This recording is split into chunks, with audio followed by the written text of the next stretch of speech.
کسی کا دل اتنا نہ دکھاؤ کہ وہ اللہ کے سامنے تمہارا نام لے کر رو پڑے۔ سائل کو سوال کرنے سے پہلے ہی مدد دے دو۔ سائل کو سوال کرنے کی اذیت سے بچایا کرو۔ اپنا حصہ مانگ کر دیکھیں تو رشتے بھی نقاب ہو جائیں گے، اور اپنا حصہ چھوڑ کر دیکھیں کانٹے بھی گلاب ہو جائیں گے۔ غصہ انسان کی عقل کو زنگ لگا دیتا ہے جو کبھی ختم نہیں ہوتا۔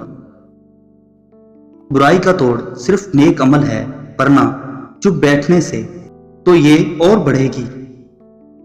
تنہائی ایک بہت بڑی طاقت ہے جسے سنبھالنا کمزور لوگوں کا کام نہیں ہے، اور اسے بہت کم لوگ سنبھال پاتے ہیں۔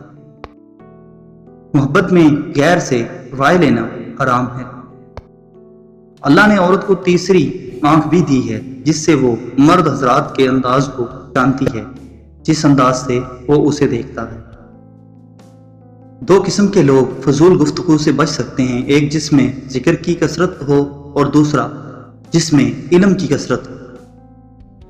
جسم کے یہ اعضاء اگر سن ہونے لگیں تو سمجھ جاؤ کہ موت قریب ہے۔ پاؤں کا انگوٹھا اور پاؤں کی تلی۔ شکستہ قبروں پر غور کرو کہ کیسے کیسے حسینوں کی مٹی خراب ہو رہی۔ جب کسی کا راز معلوم کرنا ہو تو خاموشی ضروری ہے۔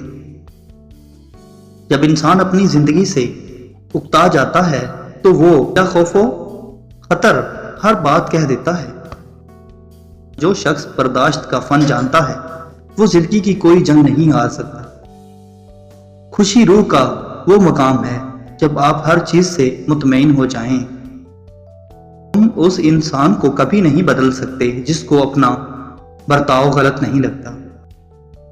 مومن اپنے اہل عیال اللہ پر چھوڑتے ہیں، جبکہ منافق درہم و دینار پر۔